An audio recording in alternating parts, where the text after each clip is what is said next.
देश में 24 घंटे में 3,86,452 कोरोना के नए मरीज मिले हैं। इसके साथ ही देश में 24 घंटे में 3,498 मरीजों की मौत हुई है। देश में 24 घंटे में 2,97,540 मरीज स्वस्थ होकर डिस्चार्ज हुए हैं। अब एक्टिव केस यहां भारत में 31 लाख के पार पहुंच गए। तो देश में लगातार कोरोना मरीजों की संख्या बढ़ती जा रही हुई। एक ही दिन में एक बार फिर से 3 लाख से ज्यादा केस सामने आए हैं। 24 घंटे में 3,86,452 नए कोरोना के मरीज मिले हैं। तो वहीं 24 घंटे में 3,498 मरीजों की मौत हुई है।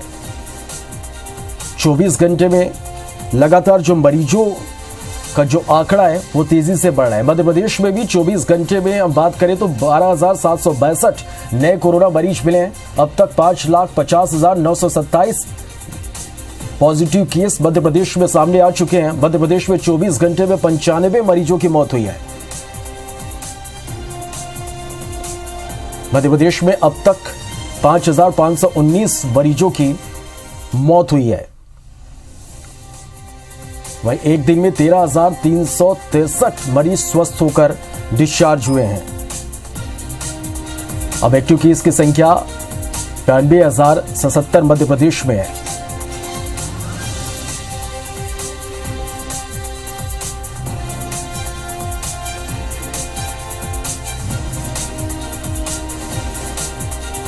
इधर छत्तीसगढ़ में 24 घंटे में लगातार जो कोरोना केसेस हैं वो भी बढ़े हैं, लेकिन स्वस्थ होने वालों का आंकड़ा भी तेजी से बढ़ रहा है। छत्तीसगढ़ में अब तक 7,13,706 संक्रमित मिल चुके हैं। तो वहीं अब तक 8,312 मरीजों की कोरोना से मौत हुई है मिल चुके हैं। तो वहीं अब तक 8,312 मरीजों की कोरोना से मौत हुई है।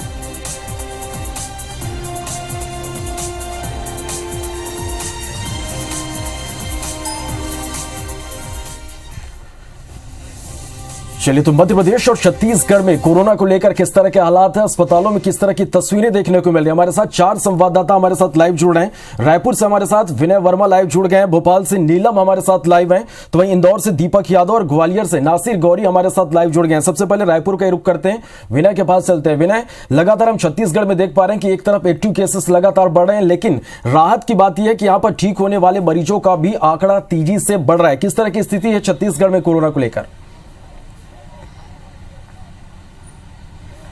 देखिए, एक्टिव मरीजों की संख्या बढ़ रही है, ठीक होने के वाले मरीजों की संख्या बढ़ रही है, लेकिन इन सब के बीच में जांच की संख्या भी बढ़ रही है। 61,000 कल सबसे अधिक जांच हुई है प्रदेश में, जिसके बाद से 15,800 नए मरीजों की पुष्टि हुई है। तो अनुमानित आंकड़ा देखेंगे अगर औसत, तो 61,000 से कम होकर के जो जांच होने और आंकड़े मिलने की जो प्रतिशतता है वो जो पहले 35 के पास में थी वो घट करके 25 के पास में आ गई है। तो एक अच्छा राहत भरा विषय है। इसके साथ साथ में एक और राहत भरी ये खबर है कि आज कांकेर और महासमुंद जिले में RT-PCR लैब की जो सुविधा है वो मिलने लगेगी। स्वास्थ्य मंत्री आज इसका उद्घाटन करेंगे और दोनों वायरोलॉजी लैब में RT-PCR से जांच होगी। इसका मतलब है कि जो जांच की संख्या है वो और भी बढ़ जाएगी। एक्टिव मरीज जो है उनकी जो पहचान की जो संख्या है वो तेजी से बढ़ेगी ताकि इलाज मिल सके। एक साथ और इसमें एक और बात जोड़ेंगे कि जो मुख्यमंत्री भूपेश बघेल है उन्होंने केंद्रीय स्वास्थ्य मंत्री को पत्र लिखकर कहा है कि जो आवश्यक वस्तु अधिनियम है उसके तहत में 7 जो दवाइयां हैं उनको जोड़ा जाए। पहले ये 7 प्रकार के जो वस्तु होते थे जिन्हें आवश्यक वस्तु अधिनियम के तहत जोड़ा जाता था, लेकिन पिछले साल से जो हैंड सैनिटाइजर और मास्क है उसको भी शामिल कर दिया गया है, जिसके कारण से जो काफी पिछले साल में जो कोरोना के जो खिलाफ में लड़ाई हो उसमें राहत मिली थी। तो इस बार जो ये 7 दवाइयां जिनका कोविड में उपचार में जो इनका इस्तेमाल किया जा रहा है तो इनको भी शामिल करने के लिए कहा गया है। तो ड्रग का एक पहले से कैटेगरी है, इसमें इसको शामिल कर दिया जाए ताकि जो जमाखोरी है इस पे लगाम लगाई जा सके। इसके साथ साथ में जो मौत का आंकड़ा है इसे लगाम लगाने के लिए जो संसाधन बढ़ाया जा रहा है, कई सारे अस्पतालों में सबसे ज्यादा जरूरी है कि इस बार जो दूसरी लहर है इसमें जो ऑक्सीजन की कमी हो रही है, आईसीयू की कमी हो रही है, तो ऐसे मरीजों को आईसीयू और ऑक्सीजन की सुविधा मिले, एचडीयू बेड की सुविधा मिल सके, इसके लिए पूरे प्रदेश भर में जो संसाधन है उसको बढ़ाया जा रहा है। स्वास्थ्य मंत्री लगातार बैठक ले रहे हैं और संसाधन बढ़ाने के लिए वो चाहे जो विधायक फंड से हो, सांसद फंड हो,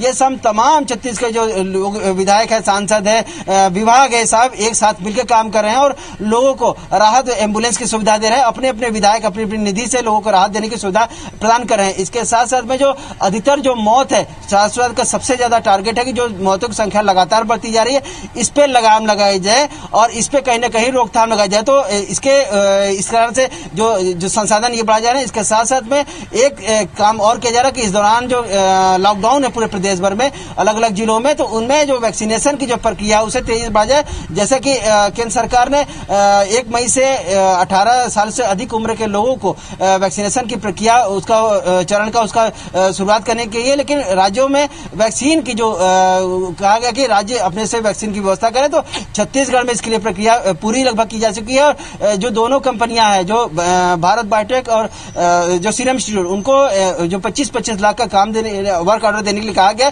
हालांकि सीरम इंस्टीट्यूट की तरफ से कोई जवाब नहीं है, लेकिन जो भारत बायोटेक है उन्होंने सहमति दे दी है और जल्दी से जल्दी वैक्सीन सप्लाई है। और एक बात और इनका कहना है कि जल्दी से इस साल इस महीने ही ये 3 लाख वैक्सीन निश्चित रूप से विनय, लगातार यहाँ पर सरकार की ओर से, प्रशासन की ओर से कोशिश की जा रही है कि कोरोना के चैन को किसी भी तरह से तोड़ा जाए और इसके साथ ही स्वस्थ होने वाले मरीजों का आंकड़ा जो है वो लगातार बढ़ रहा है। एक राहत की ये खबर है, लेकिन मौत के आंकड़े भी बढ़ रहे हैं, जिस पर प्रशासन को लगाम लगाने की जरूरत है, लोगों को सतर्क रहने की जरूरत है। आप बने रहिए हमारे साथ, भोपाल का रुख करते हैं। नीलम हमारे साथ बनी हुई। नीलम, भोपाल की हम बात करें तो यहां पर कोरोना संक्रमण की किस तरह की स्थिति आप देख पा रहे हैं? अस्पतालों में किस तरह की तस्वीरें हैं? वैक्सीनेशन को लेकर किस तरह की यहां स्थिति है?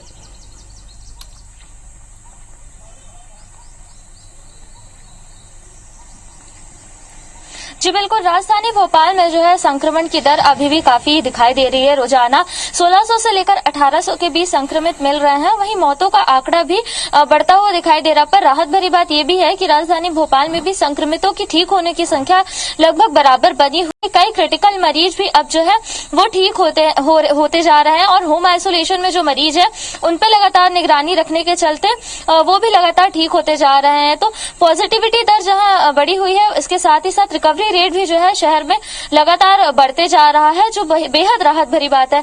वहीं यदि हम व्यवस्थाओं की बात करें तो शहर में लगातार कोविड सेंटर्स को जो है बढ़ाया जा रहा है। आज भी बीमा अस्पताल में जो कोविड सेंटर बनाया जाने वाला है उसका निरीक्षण करने चिकित्सा शिक्षा मंत्री विश्वास सारंग जा रहे हैं। तो लगातार शहर में कई संस्थाओं में कोविड सेंटर्स बनाया जा रहा है, जहां पे गंभीर मरीजों को, कुछ सेंटर्स में गंभीर मरीजों को इलाज मिलेगा, तो वहीं कुछ सेंटर्स में ऐसे मरीजों को इलाज दिया जाएगा जिसमें बिना लक्षण वाले या कम लक्षण वाले मरीज जो है वो भर्ती हो सकते हैं। शहर में सेना के द्वारा भी आइसोलेशन सेंटर शुरू किया गया है, रेलवे के भी आइसोलेशन कोच शुरू किए गए, तो लगातार बिस्तरों को बढ़ाने की कवायद जारी है। वहीं यदि हम वैक्सीनेशन की ओर देखें तो फिलहाल थोड़ी कम रफ्तार देखने को मिली है, पर स्वास्थ्य विभाग ये कोशिश कर रहा है कि लगातार फिर से वैक्सीनेशन की जो रफ्तार है वो तेज होती जाए। बस जो कल जो 18 से 44 साल तक के व्यक्तियों का टीकाकरण होना था वो फिलहाल नहीं होगा, पर वही 45 साल से लेकर के उसके बाद के जितने भी आयु वर्ग के लोग हैं उनका जो वैक्सीनेशन है वो लगातार जारी रहेगा और इसे बढ़ाने के लिए भी कवायदें लगातार की जा रही है। चलिए, आप बने रहिए नीलम हमारे साथ। इंदौर का रुख करते हैं, दीपक यादव हमारे साथ बने हैं। दीपक, इंदौर में किस तरह की तस्वीरें आप देख पा रहे हैं कोरोना संक्रमण को लेकर?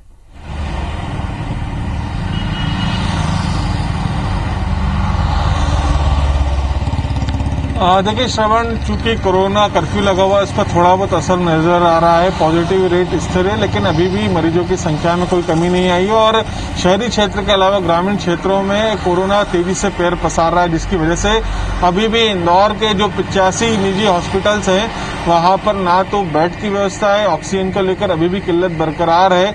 इसके अलावा वेंटिलेटर बेड्स और रेमडेसिविर इंजेक्शन को लेकर अभी भी मरीज परेशान हो रहे हैं। और हम बात की जाए तो लगातार व्यवस्था को सुधारने की कवायद की जा रही है। ऑक्सीजन की आपूर्ति को भी बढ़ाया गया। हाल ही में पीतमपुर में 30 मैट्रिक टन क्षमता वाले प्लांट को शुरू किया गया, जिससे आपूर्ति यहाँ शुरू हुई है। इसके अलावा लगातार जो ऑक्सीजन के टैंकर है उनको एयरलिफ्ट किया जा रहा है, लेकिन अभी भी जितनी मांग है दरअसल इंदौर जिले में 135 मैट्रिक टन से ज्यादा ऑक्सीजन की डिमांड है, लेकिन अभी तक जो आपूर्ति है वो 100 मैट्रिक टन तक ही हो पा रही है। इस वजह से थोड़ी दिक्कतें हैं, लेकिन अब जिस तरह के कदम उठाए जा रहे हैं और उसको लेकर यह संभावनाएं जताई जा रही है कि आने वाले 1-2 हफ्ते में शायद व्यवस्थाएं बेड के तौर पर, ऑक्सीजन के तौर पर और इंजेक्शन के तौर पर सुधर जाए। लेकिन ग्रामीण क्षेत्रों में जो कोरोना तेजी से फैल रहा है उसका असर कहीं न कहीं इंदौर पर आने वाले दिनों में जरूर देखा जाएगा। इसके साथ ही साथ इंदौर में केवल इंदौर के ही मरीज नहीं है, बल्कि पूरे इंदौर और उज्जैन संभाग के जो दोनों जिले के 15 जिलों के यहाँ पर मरीज यहाँ पर पहुंचते हैं, तो इस वक्त थोड़ी दिक्कतें जरूर बरकरार हैं। जो Devi Ahilya Covid care centre बनाया गया था वो भी कोविड केयर सेंटर महज 1 हफ्ते के दौरान ही पूरी तरीके से फुल हो चुका है। अब दूसरे फेज की तैयारी की जा रही है, नए बेड तैयार किए जा रहे हैं जिन्हें बनने में करीब 3 से 4 दिनों का वक्त और लग सकता है। तो इस तरह की दिक्कतें अभी भी बरकरार है। टोजिला इंजेक्शन को लेकर हम बात करें तो केवल महज पूरे प्रदेश भर में 200 इंजेक्शन का आवंटन हुआ, जिसमें से 70 इंजेक्शन इंदौर और उज्जैन संभाग के लिए मिले हैं, जिसको लेकर एक कमेटी बनाई गई है और ये इंजेक्शन अत्यंत गंभीर मरीजों को लगाया जाता है और इस कमेटी के रिकमेंडेशन के बाद ये इंजेक्शन मिल पाएगा। तो आप सोच सकते हैं कि इंदौर और उज्जैन संभाग जैसी जगह पर केवल मात्र 70 इंजेक्शन मिले हैं तो इंजेक्शन की कितनी ज्यादा किल्लत है। एक टोजी इंजेक्शन की दिक्कत है, रही बात रेमडेसिविर इंजेक्शन की, तो जो निजी अस्पताल है वहां पर जितनी मांग है उसके हिसाब से आपूर्ति अभी भी रेमडेसिविर इंजेक्शनों की नहीं हो पा रही है, जिसकी वजह से लगातार जो है मरीज परेशान हो रहे हैं। साथ ही साथ ऑक्सीजन सिलेंडर की हम बात करें तो ऑक्सीजन सिलेंडर को लेकर अभी भी भरवाने को लेकर लंबी लाइनें देखी जा सकती है। फ्लो मीटर की दिक्कत है, ऑक्सीजन कंसंट्रेटर नहीं मिल पा रहे, तो ऐसी तमाम दिक्कतें हैं जो अभी भी बरकरार है। लेकिन इस बीच एक थोड़ी सी राहत भरी ये खबर है कि पॉजिटिव रेट इंदौर का भी फिलहाल स्थिर है। निश्चित रूप से तमाम दावों के बीच यहाँ पर दीपक अब भी कुछ कमियां हैं जिसकी वजह से लोग यहाँ पर परेशान हो रहे हैं। अब बने रहेगा हमारे साथ, ग्वालियर का रुख करते हैं। नासिर हमारे साथ बने हुए हैं। नासिर, ग्वालियर में किस तरह के हालात देख पा रहे हैं आप? देखिए श्रवण, लगातार कोरोना के जो मरीज हैं ग्वालियर चंबल संभाग में तेजी से इजाफा हो रहा है, लेकिन सबसे अच्छी खबर ये है कि जो रिकवरी रेट है वो बहुत ज़्यादा है, यानी कि जितने पॉजिटिव मरीज आ रहे हैं उससे कहीं ज़्यादा जो डिस्चार्ज मरीजों की संख्या आ रही है। क्योंकि अभी तक हम देख रहे थे लगातार किल्लत आ रही थी, ऑक्सीजन के बेड नहीं मिल रहे थे, लगातार और निजी अस्पतालों में, सरकारी अस्पताल वहाँ पर ऑक्सीजन खत्म हो रही थी, लोगों की मौत हो रही थी कोरोना से लगभग तो ज़्यादा क्राइसिस ऑक्सीजन का नहीं है। लेकिन रेमडेसिविर इंजेक्शन को लेकर लगातार अभी भी क्राइसिस बनी हुई है और ऐसे में जो सरकार की कोशिश है कि लगातार उस इंजेक्शन की आपूर्ति की जाए। लगातार हर रोज देखा जा रहा है, चाहे दिन हो चाहे रात में हो, जो इंजेक्शन की खेप लगातार आ रही है ग्वालियर को। कोशिश की जा रही है कि ज़्यादा से ज़्यादा लोगों को जो डिमांड आ रही है, चाहे निजी अस्पताल से हो चाहे सरकारी अस्पताल से, वहाँ तक रेमडेसिविर इंजेक्शन है वो पहुँचाया जा सके। लेकिन हम देख रहे हैं कि जिस तरह से ग्वालियर चंबल संभाग में जो ग्वालियर में एकदम से जो तेजी से जो इजाफा इसलिए हुआ है कि लगभग 15 से 18 जिलों को ये ग्वालियर संभाग का जय रोग अस्पताल है वो जोड़ता है, वहां से ये जो मरीज आते हैं। तो इसके कारण जो ग्वालियर में जितने भी सरकारी और निजी अस्पताल हैं वो उनके बेड हैं वो लगभग फुल है, उसमें से 80% ये मान के चले ये खाली है, लेकिन 80% भरे हुए, तो इसके चलते मरीजों को काफी दिक्कतों का सामना करना पड़ रहा है। हालांकि सरकार की कोशिशों के तहत ग्वालियर के 85 से ज्यादा हॉस्पिटल सरकारी और निजी अस्पतालों को कोविड सेंटर के रूप में डेवलप किया गया है, यानी कि कोविड के मरीज हैं वो एडमिट हो रहे हैं। और लगातार अब हम ये भी देखने को मिल रहा है कि जनसेवा के भाव से भी लोग अब कोविड आइसोलेशन सेंटर का भी निर्माण कर रहे हैं। 200 बेड का मेले के ग्राउंड में स्टार्ट हो गया है, 40 बेड का एक होरावली में स्टार्ट हो गया है, 100 बेड का LNIP में स्टार्ट हो गया है, जीवाजी विश्वविद्यालय में। और एक अच्छी पहली है वो ये कि रक्षा अनुसंधान विभाग की तरफ से भी एक 500 बेड का कोविड अस्पताल अतिशीघ्र की, यानी कि 20 से 25 दिनों में बनकर तैयार हो जाएगा। तो कुल मिलाकर देखा जाए तो लोग अब जनसेवा के भाव से भी कोविड के लेकर उतर पड़े हैं और कैसे भी करके जो कोविड के जो मरीज हैं उनको राहत पहुंचाने का काम सरकार कुल मिलाकर मरीजों को राहत पहुंचाने की कोशिश यहां पर लगातार जारी है। आप हमारे साथ बने रहेंगे, एक बार फिर से इंदौर का रुख करेंगे। दीपक हमारे साथ बने हुए हैं। दीपक, जिस तरह से आप बता रहे हैं कि तमाम दावों के बीच में कई अव्यवस्थाएं यहां पर देखने को मिल रही है, मरीजों को अस्पताल में बेड नहीं मिल पा रहे हैं, ऑक्सीजन नहीं मिल पा रहे हैं, ऐसी परिस्थितियों में सरकार की ओर से, प्रशासन की ओर से किस तरह की यहां पर कोशिशें की जा रही है कि मरीजों को राहत मिल सके?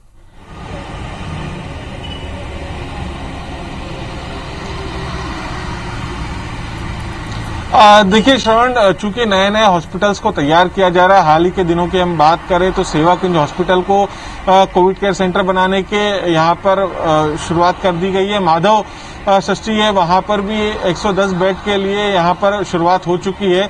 इसी तरीके से जो मां अहिल्या कोविड केयर सेंटर है, यहाँ पर बेड की क्षमता बढ़ाई जा रही है। इसके अलावा ऑक्सीजन प्लांट लगाया जा रहा है, जिससे कि 100 ऑक्सीजन के बेड जो हैं वो मां अहिल्या कोविड केयर सेंटर के अंदर ही मिल जाएंगे। लेकिन इन सब तमाम चीजों को पूरा करने के लिए वक्त लगेगा और वो जो वक्त है वो करीब 1 से 1.5 हफ्ते का लग सकता है। और इसी दौरान जो है मरीजों की संख्या में कोई कमी नहीं आ रही है, लगातार मरीजों की संख्या में इजाफा हो रहा है। लेकिन ये हम कह सकते हैं कि पिछले 1 हफ्ते पहले जो स्थितियां थी, जो पैनिक था, जो लोगों में दहशत थी, वो थोड़ी कम हुई है। लेकिन अभी भी अगर हम बात करें तो अस्पतालों में, खास तौर पर निजी अस्पतालों में उस तरह की व्यवस्थाएं नहीं है जिस तरह के दावे किए जा रहे हैं। दरअसल जितने भी बड़े हॉस्पिटल्स हैं वहां पर सभी में 9 बेड के बोर्ड लग चुके हैं। स्वास्थ्य विभाग और एमजे मेडिकल कॉलेज के द्वारा जो संचालित शासकीय अस्पताल है वहां पर भी बेड की संख्या नहीं है। चाहे हम सुपर स्पेशलिटी हॉस्पिटल की बात करें, एमआरटीबी की बात करें, एमपीएच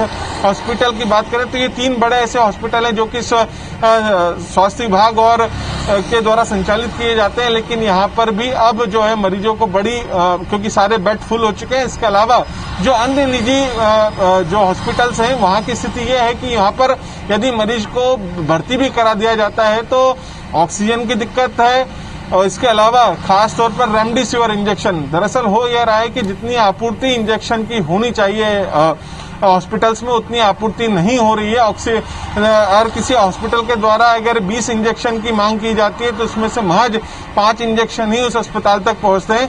तो इसकी वजह से मरीज और मरीज के जो परिजन हैं उन्हें खासी दिक्कतें हो रही है। और ऑक्सीजन की हम बात करें तो सिलेंडर भरवाने के लिए अभी भी सुबह से लाइनें लग रही है। हालांकि आपूर्ति थोड़ी सी बढ़ी है, लेकिन जिस संख्या में मरीज बढ़ रहे हैं उसके मुताबिक जो है जो ऑक्सीजन की आपूर्ति उतनी नहीं हो पा रही है। और दूसरी बात ये हो रही है अब कि जब अस्पतालों में बेड नहीं मिल रहे हैं तो मरीज अपना इलाज घर पर ही करवा रहे हैं, लेकिन घर पर भी उन्हें ऑक्सीजन की जरूरत पड़ रही है। इस वजह से ऑक्सीजन के कंसंट्रेटर की हम बात करें, चाहे ऑक्सीजन सिलेंडर की बात करें, तो उनकी आपूर्ति नहीं हो रही। तो स्थिति जस की तस है। कुल मिलाकर देखें दीपक, तो अब भी कई कमियां हैं जिसे प्रशासन को, सरकार को जल्द से जल्द दूर करना होगा ताकि जो कोरोना के मरीज हैं उन्हें राहत मिल सके। आप सभी का बहुत शुक्रिया लाइव में जुड़ने के लिए और इस तमाम जानकारी के लिए।